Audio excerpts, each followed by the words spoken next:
Oh, okay. So this is the video I didn't really want to bring you. This is the TB test fail video. I wasn't going to hide the fact that we failed by drawing it out on a thumbnail that said, "Oh my God, what's happened?" and stuff. Because some YouTubers try and make a drama to try and suck you in. Well, I'm just going to come out with it. We failed the TB test. There isn't any other option than fail because the lump on the cow was pretty massive. So as you well know, my brother's not keen on video. I managed to snatch a bit of video on while I was doing the test, and to be honest, once we failed, I wasn't in the mood to do a lot of video in any way. This is the Zoe, the lady's just left who failed us, not her fault. So I'm just doing this sort of catch up now, really. So I'll just show you this is the bit we did. So the test was Monday and Thursday. Monday was the injection day, and I'll show you the picture. Here's the video of her just jabbing one of the cows, show you what she's doing or how it works. Come on. Come on. Come on. Come on. Come on. Come on. Come on. Come on. 13:10. Come on. Come on. Come on.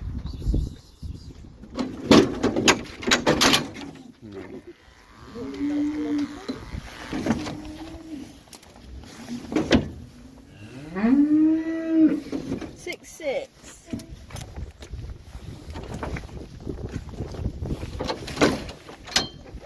Okay, off you go. TB testing once again. So you can see there she was injecting the cow. Now I obviously really need a vet to tell you about this. I'm a farmer and I'm not exactly sure how it works, but I believe the top injection is the control reaction. It will react, and then the bottom one is the one that really tells you whether it's got TB or not by the fact that the lump is larger than the top one. So it's sort of like measured against the two. I'm on the one that failed. Well, let's have a look at the one. So I just happened to film. It was very early at the start of the test, actually. We'd only done about, 15 cows. And I just thought, right, I'll just do a little bit of video. So I did a little bit of video. You can just see a few coming through and they're fine. And then I turned my phone on again, so I was using my phone. And by just luck, or bad luck, whichever way you want to look at it, I captured the moment she failed a cow. And it wasn't, I didn't know it when I started recording it, I didn't know it was going to be a fail. And you can see here, here's the bit where we failed. Come on. Come on. Shh. Come on. Come on. Come on. Come on. Yes.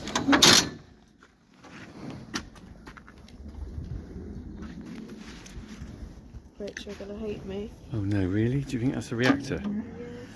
You're joking. So. No, see how Oh there's my nothing God. on the top, no lump at all. Oh my God. And then down here, we got Yeah, this it's a huge lump. huge lump. And then Tom, we got a reactor. Oh well. So Look the at lump is 14. 14. And she was on day 1. Oh. So is that 14 on the top or the bottom? On the bottom. Bottom. Yeah, she's 6. Yeah. Right. So I'm afraid. TB. I'm afraid she is a reactor. Christ. Right, happy days. Right, so we've got to put a DNA tag in her. DNA tag? Yeah. Right, my darling. So this is a DNA tag, and it's for everyone's security. Okay. Right, do you want to hold her on it? Come on. Come on. Hey. She's like, stop touching my ears. Crunch. Right, so that's the DNA. We've got to separate her out. You want to? Oh yeah, there's your sample, DNA sample there. Right, okay. Right, so we'll deal with that later. So you can see that the bit where we failed, and once we finished, actually it was a bit emotional, to be honest. I could see my wife; she was doing the writing down the results. She had tears in her eyes, and I felt choked up, you know. And poor old Zoe, she was quite concerned as well.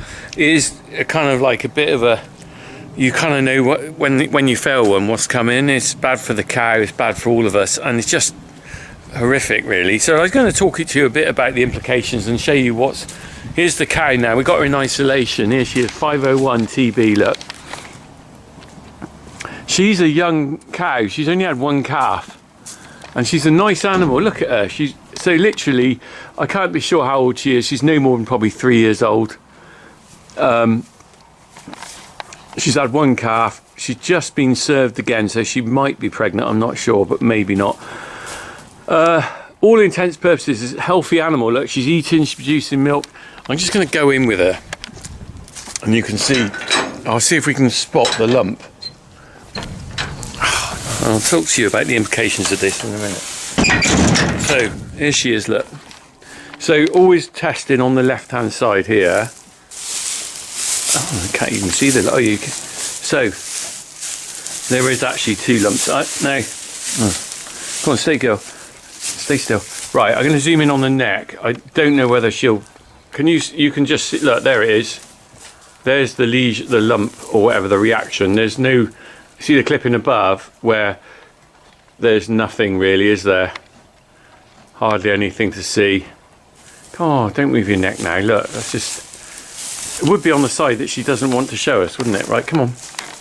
Look, you come round here. There's people here who need to know about these things. Right, okay, so, right, you stay there. I might give up in a minute.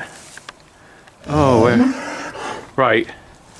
So, you can see the lump, can't you? You can tell. I'm not even particularly zooming in very well on it, but you can see. Right, I'm going to get back out. So, anyway, that Zoe actually said when she saw it coming towards the crush, she sort of realised, you know, she's seen enough of these. She knew what was going on as soon as she saw it, and I would have if I'd seen it, because you kind of know. Interesting thing is, I don't actually look around the herd before the test because I don't really feel like preempting the result. But you can see there, look, she looks fine. You wouldn't think there's a sick animal there. You wouldn't think she had TB. You wouldn't think she had anything really. And without that test, she would have carried on in our herd indefinitely, I guess, until she really did show clinical signs. So where's that leave us now? Well, it's not great. So let me explain. I've lived with TB on and off on this farm all my life. So it's upsetting to have this situation, but it's not something that's going to cripple us. Fingers crossed, because that depends where we go with this. So what will happen with her? DEFRA will now be notified. They will come and collect her, okay? They will come and collect her. She's going to slaughter. She will go in the food chain, interestingly enough, because even though they've got TB, it's not carried through the meat, I believe. If they find lesions in her, they will notify us, because that obviously means that the TB's sort of entered her body more than just maybe a fail on something that she hasn't progressively got worse on. Does that make sense? If she has lesions, the bits that are fit will still go in the food chain, but they will condemn anything with a lesion or anything on it. So that's where it goes to. So she'll go off to the abattoir. We get compensation for. We get a value, an agreed value. Well, it's a sort of sliding scale of age and things, I think. We used to have a valuer out, but they don't do that anymore. The valuer it was much better for a farmer to have a valuer there, because they would haggle over the price. Whereas now you've lost that, and you're in a band system, and sometimes you might do all right, and other times like that. She's a really good young heifer. She's probably in the same band as an old cow. I can't remember what the bands are, but for us that's quite a loss, really. You know, I'd rather have the cow than the money. You know, the money gets sucked up into the farm, but the cow, you don't want to lose cows in your herd. And I'm lucky I've got one. Imagine if you lost 20 or something, which you can do on a test. But as I was saying, where we're going with this, my worry is, so if you have lesions, they might suggest a gamma test, which is like a blood test, and that can show up a lot more issues. and potentially could find a lot more reactors. But we're now a closed down herd. We can't sell anything. Certainly we can sell to the abattoir, I believe, but we can't sell any calves to market, can't sell any cattle to market. Well, we don't send cattle to market, but selling calves to market will cause a big problem for us, because we are due, I think we've got about 25 calves due before Christmas, and ultimately it's the worst time to be shut down, because the cows will all be in, they're in at the moment because of the weather. All the sheds will be full, and I'm going to be struggling to find space for these calves. The other thing as well, not be able to sell them, if we go clear, I'll talk about how we go clear in a minute. If we go clear, these calves don't tend to sell very well, because people don't really want calves that are, say, 4 months old. They want calves that are 3 weeks old. And we've found in the past that despite trying to feed them well, the value of them is quite shocking, really. So where does that leave us now then? So what we're in now is we will have to have 2 clear tests, and the tests are 60 days apart. But the first test can't be until we've got rid of this reactor cow. So until DEFRA take that cow, 60-day counts from the day that leaves the farm. And the annoying thing is DEFRA aren't very quick at collecting these animals. So we could end up with her here for 2 weeks or more. And then we've got to do 60 days from then to do a test. If we go clear on that test, we then have to do another test in 60 days, which then potentially we can start selling again. So it's causing us a problem now, because we will be stuck with calves, but also financially it's a big burden for us, because we lost the value of the calf sale, but also the increasing cost of keeping these animals. Honestly, we found this a bit of a nightmare, really, to be honest. We're a closed herd, so where's that TB come from? You've got to ask yourself, haven't you, really? Despite the badger cull, we've still gone down with TB here, and we're a closed herd. And you might have seen on my videos, there's plenty of deer around. They carry TB as well. There's a big issue here in farming that isn't being sorted out properly. I'm not a fan of the badger cull, and I think it's a blunt instrument, because we're not getting on top of it, even with the badger cull. My mind is the only answer is we've got to vaccinate cattle. We can't go on shooting wildlife forever. It's a ridiculous scenario. This test, all it's doing is throwing up the reactors. It's not solving the problem. I've been doing this all my life, and what's going to happen? So we'll probably go clear, touch wood, in 2 more tests. We'll go clear. We probably have 6 months. We might have a year. We might have 2 years of clear. Then we'll fail the test again, probably. And where's it going? It doesn't solve it, and they'll take that cow away, and we'll go through this again, 60 days, can't sell any calves, blah, blah, blah. It doesn't solve the problem. They need to vaccinate the cattle, but I believe there's a big issue there, because I believe, and I have to be careful what I say, because I'm no expert, I'm just know a little bit. I believe that if you vaccinate cattle, it shows a false positive, as in it shows they might have TB on a blood test, or not a blood test, on the TB test. So then you're in a dilemma then of, you say it's been vaccinated, fair enough, but has it had TB already? So you don't know. So it's all a bit of a nightmare, really. It is a blooming nightmare. I'm telling you as it is, as a farmer, and some of you have followed me a long time. I try not to be too controversial, and I try to be honest and just be I'm a normal bloke, really, running a little farm with my brother. There's no airs and graces here. We're not flipping special. But I'm telling you as it is, and showing you what happens really on a farm like ours, and the impact. So that's where we're at on that. I can't think anything much more to add, really, other than it's a sad day, and but we'll live to fight again, hopefully. But let me tell you this now.